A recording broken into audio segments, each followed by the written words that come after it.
উম, একটা সোনার আংটি, একটা ময়ূরপঙ্খী ধুতি, পাঞ্জাবির জন্য সোনার বোতাম।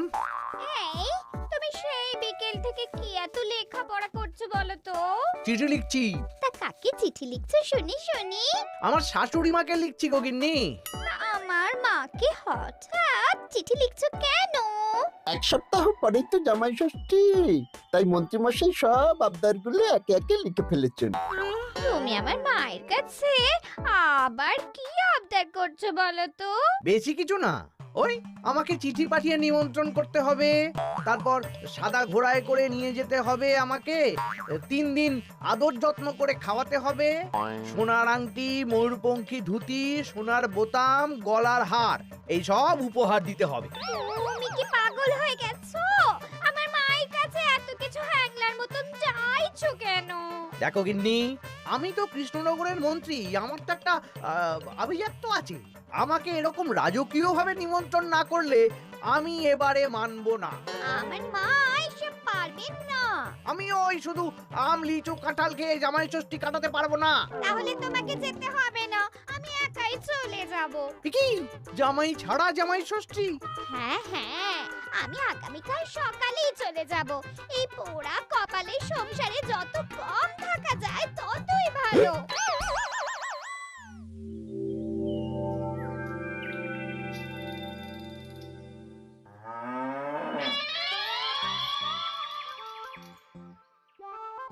এই, চলো চলো চলো চলো।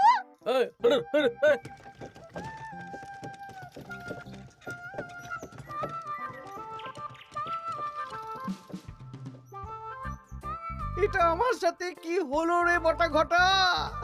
লোভে পাপ আর পাপে চাপ হয়ে গেল।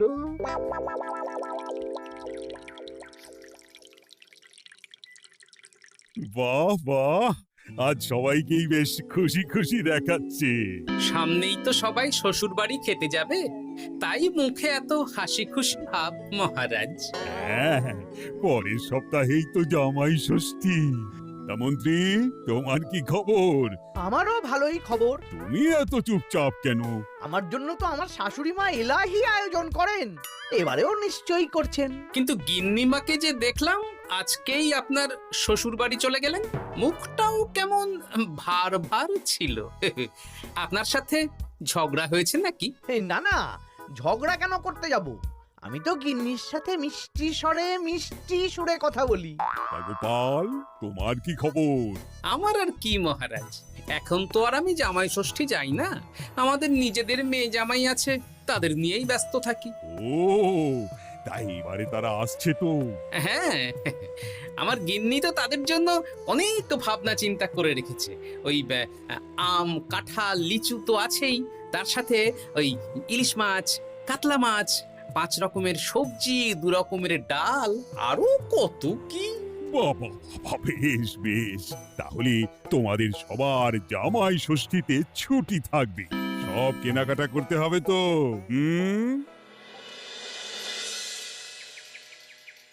মাথাটা খারাপ হয়ে যাচ্ছে রে, সবাই চব্যচস্য খাবে। মন্ত্রীমশাই, এই তো সুযোগ। কিসের সুযোগ? আমি বলতে চাইছিলাম যে এই সময় সব সভাসদেরাই তো জামাই ষষ্ঠীর নিমন্ত্রণ রক্ষা করতে শ্বশুর বাড়ি যাবে, আর সবাই কিছু না কিছু কিনে নিয়ে যাবে। হ্যাঁ, শাড়ি গয়না মিষ্টি। আর গোপাল তো ওর জামাইয়ের তদবির করতেই ব্যস্ত থাকবে। গোপালও কেনাকাটা করবে, তাই এই সুযোগটা হাতছাড়া করা যাবে না। হ্যাঁ, সবাই হাত খুলে খরচ করে কেনাকাটা করবে, আর আমি ওই কেনাকাটায় ভাগ বসাবো। একদম এইটাই বলতে চাইছিলাম। শোন, তোরা শুধু ভাবনা চিন্তা করে নে কিভাবে কুচির কাজটা করা হবে। আমি আগামীকাল রাজসভায় একটু বিশদে জেনে নেব যে কে কি কবে কিনছে। কেমন? বেশ, তাহলে তো কাজ আরো সোজা হয়ে গেল। আমরা সোজা কাজ করব, আপনি মজা নেবেন। একদম।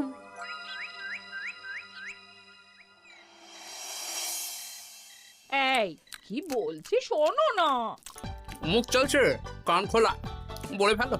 আমি আমাদের জামাইয়ের জন্য একটা আংটি আর মেয়ের জন্য একটা নাক ছাবি বায়না করে এসেছি। হ্যাঁ, মানে মানে তুমি আগামীকাল সন্ধ্যাবেলা দাম মিটিয়ে দিয়ে ওগুলো নিয়ে আসবে, কেমন? ওরে বাবারে কি হলো গো? ষাট ষাট কি হলো?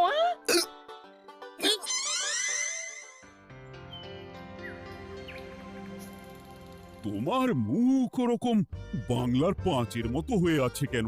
আর বলবেন না মহারাজ, গিন্নি আমাদের মেয়ে জামাইয়ের জন্য একটা আংটি আর একটা নাক ছাবি বায়না করে এসেছে। আজ সন্ধেবেলা আবার সেগুলো নিয়ে আসতে হবে। গোপাল তাই খরচের ভয়ে পাগল হয়ে যাচ্ছে। তো বাকিদের কেনাকাটা কত দূর? আমি ভাবছি ওই আগামীকাল দুপুরেই সব কেনাকাটা করে নেব। ওই শ্বশুর মশাইয়ের জন্য ধুতি, শাশুড়ি মায়ের জন্য ভালো শাড়ি, হ্যাঁ, আর তারপর ওই ফল মিষ্টি আরো অনেক কিছু, হ্যাঁ, সব কিনতে হবে। আমি তো ভাবছি আজকেই কিনে রাখবো, সন্ধেবেলা একটু যাওয়ার আছে। আমি তো বিয়ে করিনি, তাই আমার জামাই ষষ্ঠী নেই। আমি তাই হাত গুটিয়ে বসে থাকবো। আর বাকিদের? আমার মহারাজ, বুঝে গেছি তোমরা এখন থেকেই ব্যস্ত হয়ে পড়েছো। ঠিক আছে, তাহলে আমি এখনই ছুটি ঘোষণা করলাম।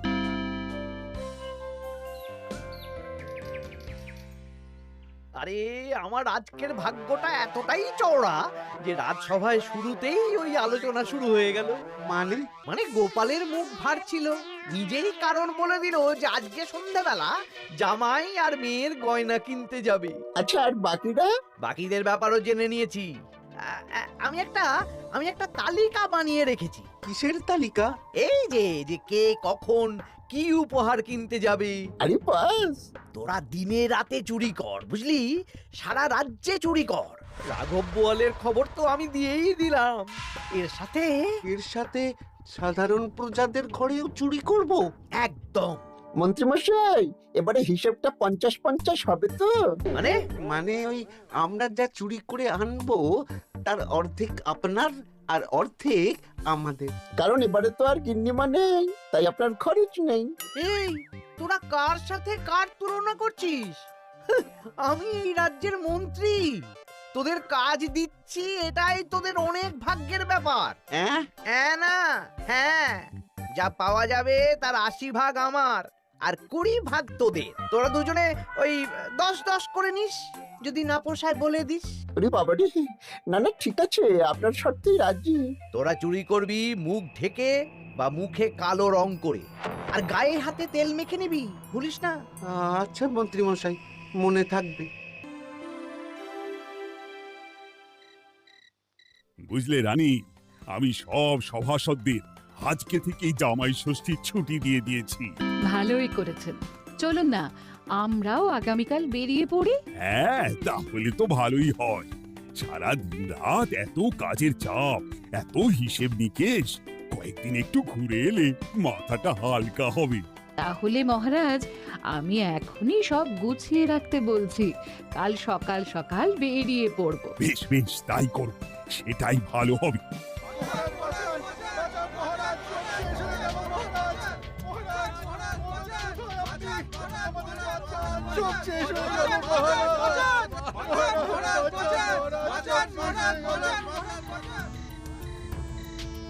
আমি তো আমার শ্বশুরের জন্য একটা পাঞ্জাবি কিনে এনেছিলাম, জানলা দিয়ে চোর শিখ বাড়িয়ে ওই নতুন পাঞ্জাবি চুরি করে নিয়ে পালিয়েছে। আমিও একটু আগে ওই দুটো থলে নিয়ে কেনাকাটা করে ফিরছিলাম, তারপর দেখি দুদিক থেকে দুটো কালো মতন মুখের লোক এলো আর ছোঁ করে আমার হাত থেকে দুটো থলে নিয়ে পালালো। ছি ছি সেনাপতি, তুমি না আমাদের রাজ্যের সেনাপতি, আর তোমার হাত থেকে চুরি হয়ে গেল? দুটো চোরকে ধরতে পারলে না? অনেকক্ষণ ছুটে একটা চোরকে ধরে ফেলেছিলাম মহারাজ, কিন্তু ওর হাতে এত তেল মাখানো ছিল যে যেই হাতটা ধরি অমনি পিছলে পালিয়ে যায়। মহারাজ, আমার তো বাড়ি থেকে দুটো পাতা কাঁঠাল নিয়ে পালিয়েছে, সাথে একটা রূপোর বাটি। ভেবেছিলাম এই বছর জামাইকে রূপোর বাটিতে পায়েস খাওয়াবো, কিন্তু সর্বনাশ হয়ে গেল। বলো কি? আমি তো ভাবছিলাম কালকেই নিজের শ্বশুর বাড়ি চলে যাব, কিন্তু এই পরিস্থিতিতে কি করে আর যাব বলো তো? শোনো সেনাপতি, সবাইকে বলে দেবে আগামীকাল রাজসভায় আসতে, আর রাজ্যে সুরক্ষার ব্যবস্থাও বাড়িয়ে দাও। আচ্ছা মহারাজ। বলি দামটা আর একটু কমাও না। না না না, এর চেয়ে কমে দিতে পারবো না। তুমি যা বলছো তাতে শুধু আংটি হবে, কিন্তু নাক ছাবি হবে না। আরে বাবা, আমার এখন হাত টান অবস্থা, তুমি বোঝার চেষ্টা করো।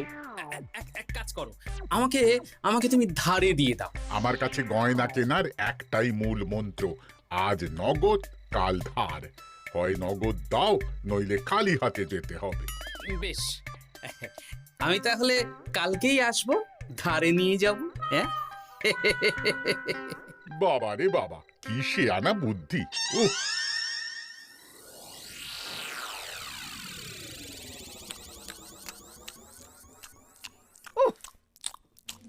একেই বলে চুরি বিদ্যা বড় বিদ্যা, যদি না পড়ো ধরা। ধরা পড়লেই পড়তে হবে হাতে হাত করা। আজকে সন্ধ্যাবেলা তো গোপালের গয়না কিনতে যাওয়ার কথা ছিল, সেটার কি হলো? ধুর, ও যা কিপটে। ও বলছে ধারে গয়না দিন। আমি তো সাকরার দোকানের বাইরে ঠায় দাঁড়িয়েছিলাম। গোপাল খালি হাতে বাড়ি গেল, আর আমিও খালি হাতে চলে এলাম। গোপালের এই চওড়া কপাল।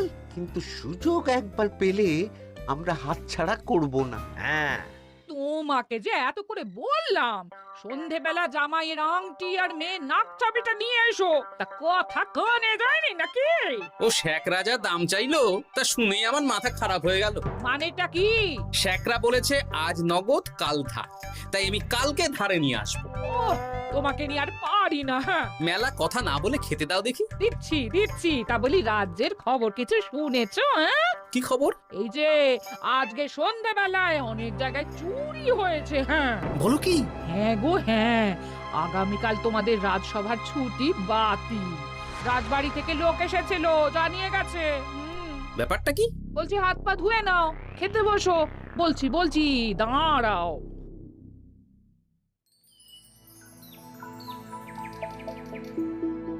রাজ্যে এতগুলো লোকের বাড়ি থেকে চুরি হয়ে গেল। ভগবানের অশেষ করুণা মহারাজ, আমার বাড়ি থেকে এখনো চুরি হয়নি। হয়নি তো কি হয়েছে, হবে। তোমার বাড়িতেও চুরি হবে। বাবা, মন্ত্রীমশাই, আপনি কি আগে থেকেই জানেন নাকি যে আমার বাড়িতেও চুরি হবে? তা চোর কি আপনার মাস্তুতো ভাই নাকি? কি মন্ত্রী, তুমি কি চোরকে চেনো? সত্যি মন্ত্রীমশাই, আপনি চেনেন? চেনেন? না মানে এই চিনি না আসলে, ইয়ে করলাম, মানে আন্দাজ করলাম। কোন যুক্তিতে আন্দাজ করলেন মন্ত্রীমশাই? না আসলে যারা যারা এই বছর জামাই ষষ্ঠীতে যাচ্ছে বা জামাই আদরের আয়োজন করেছে, চোর বেছে বেছে তাদেরই চুরি করছে তো, তাই আর কি। ও, বুঝেছি। এটার সাথে মন্ত্রীমশাইয়ের একটা যোগ থাকলেও থাকতে পারে। আচ্ছা, যে জন্য তোমাদের ডাকা, তোমাদের যে দীর্ঘকালীন জামাই ষষ্ঠী উপলক্ষে ছুটি দিয়েছিলাম, সেটা বাতিল করে শুধুমাত্র জামাই ষষ্ঠীর আগের দিন থেকে জামাই ষষ্ঠীর পরের দিন পর্যন্ত ছুটি থাকবে। আচ্ছা মহারাজ। আর সবাই একটু সাবধানে থেকো, দিনকাল খুব খারাপ। মন্ত্রীমশাই অত জোর দিয়ে কেন বললেন কথাটা? ব্যাপারটা ভেবে চিনতে দেখতে হবে।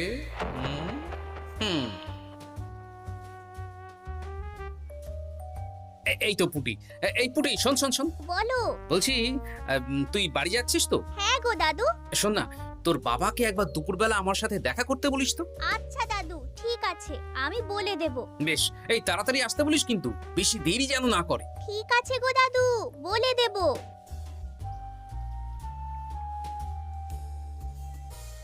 এবারে বিজ্ঞানীর বাড়ি একবার যেতে হবে। এটাই কাজ হবে তো বিজ্ঞানী? আলবাত হবে। এই হলো আমার আবিষ্কৃত বিশেষ চুলকানি চূর্ণ। একবার লাগলে 10 ঘন্টা চুলকবে। ঠিক আছে।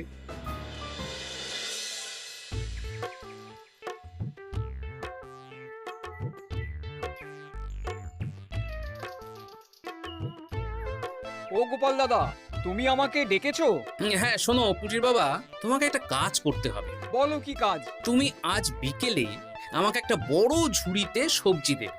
শুধু সবজি না, সবজির সাথে ওই ফল মূল মাছ সবকিছু টাটকা না হলেও চলবে। সেটা আবার কেন? সে পরে বলবো। আচ্ছা আচ্ছা গোপাল দাদা।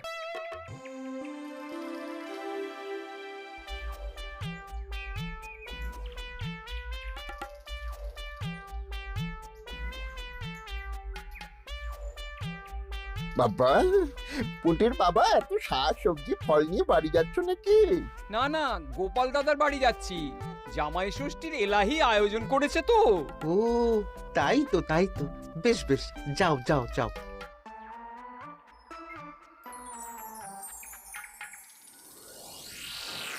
বলিস কি রে?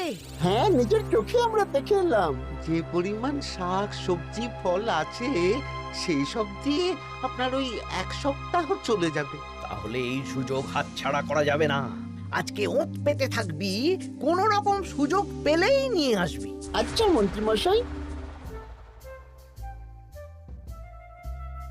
এই এসব তুমি কি মেশাচ্ছ ঝুড়িতে? হ্যাঁ, চুপ, এটা চোরের দাওয়াই। এখন এই ঝুড়ি এখানেই থাকবে। যদি মন্ত্রীর কথা মতন চোর বাবাজি নিলেই ফাঁসবে। যাও যাও, আমার জন্য একটু মুড়ি বাদাম নিয়ে এসো, যাও।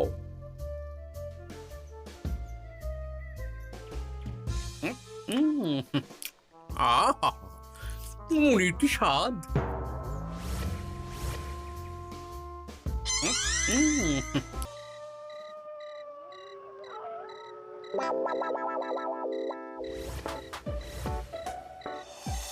এই কটা সবজি ফলগুলো আমাদের জন্য অপেক্ষা করছে, দেখ দেখ। এ তো দারুণ সুযোগ। দরজা জানালা ভাঙার, শীত কাটার কোনো ব্যাপার নেই। ঠিক, তাহলে আর দেরি কেন, চল।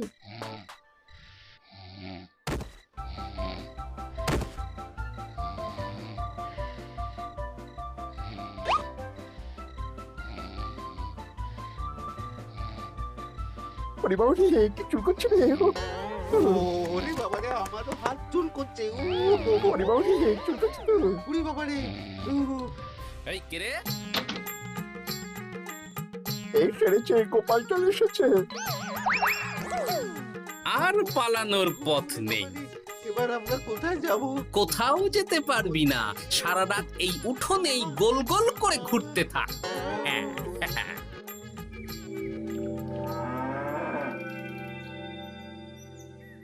ও এখনো বেটারা এলো না।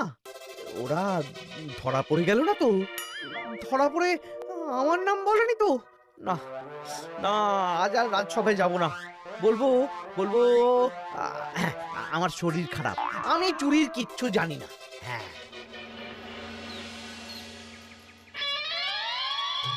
শুধু মন্ত্রী আসেন। মন্ত্রী মশাই ভয়ে আসেননি মহারাজ। মানে? মানে মন্ত্রী মশাইয়ের 2 বিষাক্ত হাত ধরা পড়ে গেছে। এরা দুজনে মন্ত্রী মশাইয়ের নির্দেশে সবার বাড়ি বাড়ি চুরি করেছে, ছিনতাই করেছে। তাহলে আর দেরি কেন, চলুন মন্ত্রীকে ধরে আনি। এ না হয় ধরবেন, কিন্তু উনি যদি অস্বীকার করেন, কারণ চুরির সময় উনি তো উপস্থিত ছিলেন না, যদি বটা ঘটার কথা অস্বীকার করেন। সে ভাবনাও আমার ভাবা আছে। শোন বটা ঘটা, এই তো ভালো বুদ্ধি, চলো সবাই।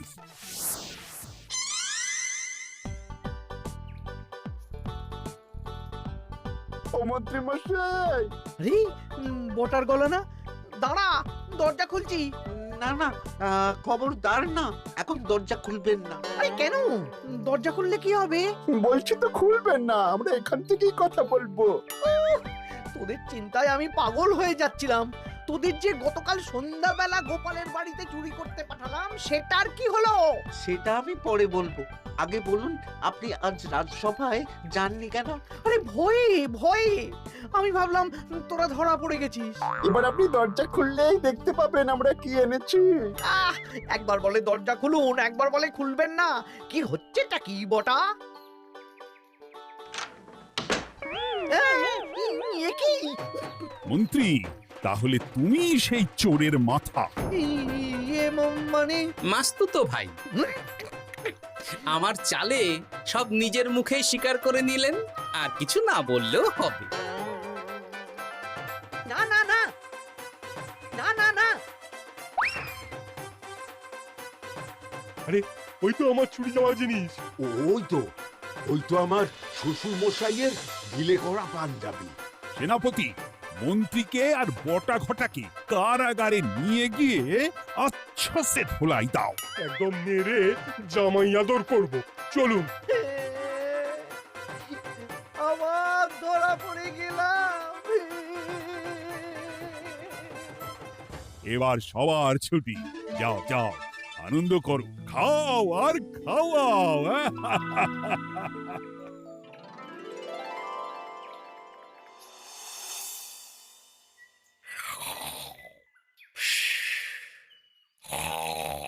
কি গো, বলি বেলা তো অনেক হলো, উঠবে তো নাকি?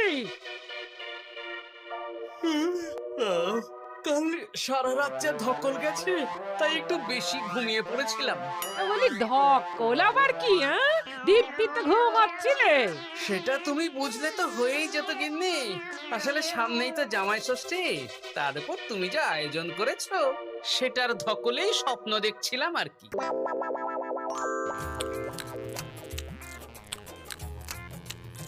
জমানো দই জমজমাট খাবার, দারুণ হয়েছে রান্না। জমজমাট জামাই ষষ্ঠী, শুরু হবে আমার কান্না।